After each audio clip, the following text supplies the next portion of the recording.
নমস্কার বন্ধুরা, আজ আবারও আর একটা নতুন রেসিপি নিয়ে হাজির হয়েছি।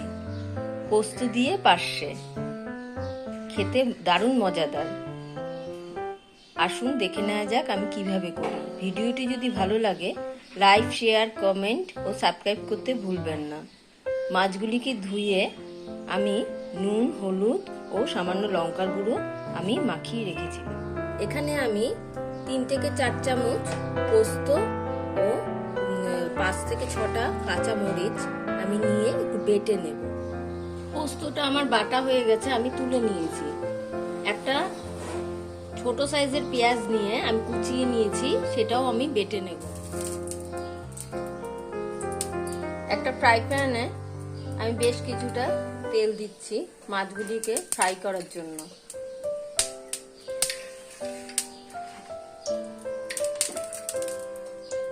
ভাজার আগে মাছগুলিতে সামান্য একটু ময়দা ছড়িয়ে দিলাম, তাতে মাছগুলি ভাজতে সুবিধা হবে। মাছগুলি ভেজে আমি তুলে নিয়েছি।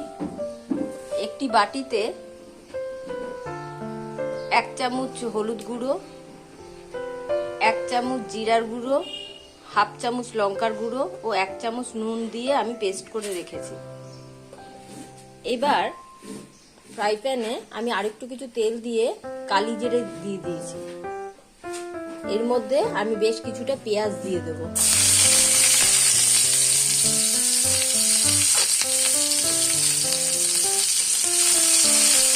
কিছুটা ভাজা ভাজা করে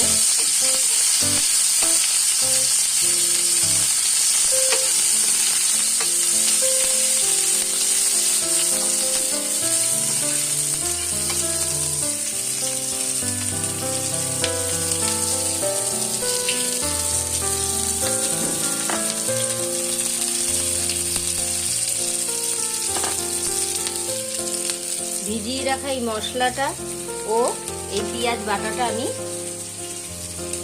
ফ্রাই প্যানে দিয়ে দেব।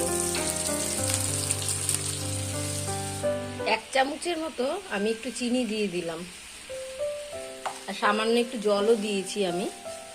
দিয়ে আবারও কিছুক্ষণ নেড়ে আমি এটা ঢেকে রেখে দেবো বেশ কিছুক্ষণ। ঢাকাটা তুলে আমি কিছুক্ষণ নেড়ে তারপরে আমি এই পোস্ত বাটাটা দিয়ে দিচ্ছি। দিয়ে আবারও কিছুক্ষণ আমি এটা নাড়তে থাকবো। মশলাটা আমার কষে গেছে, আমি জলও দিয়েছি। জল দিয়ে এইরকম অবস্থা আছে। এবার আমি আস্তে আস্তে মাছগুলিকে ছেড়ে দেব।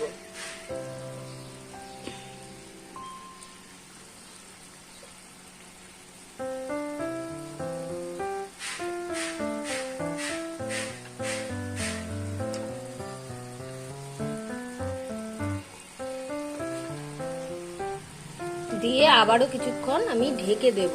আঁচটা এবার আমি কমিয়ে দেব।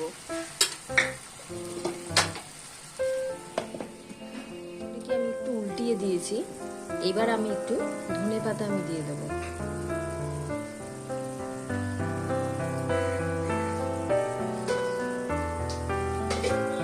সাথে 2টো কাঁচা লঙ্কা দিয়ে দেব ও সামান্য একটু আমি সরষের তেল ছড়িয়ে দেবো ওপর দিয়ে। এবার আমি এটা বন্ধ করে দেবো, গ্যাসটা ঢেকে বন্ধ করে রাখবো কিছুক্ষণ। রান্নাটা আমার রেডি হয়ে গেছে। পার্শে মাছের ঝোল আমার রেডি হয়ে গেছে। পোস্ত পার্শে। ভিডিওটি যদি ভালো লাগে লাইক, কমেন্ট, শেয়ার ও সাবস্ক্রাইব করতে ভুলবেন না।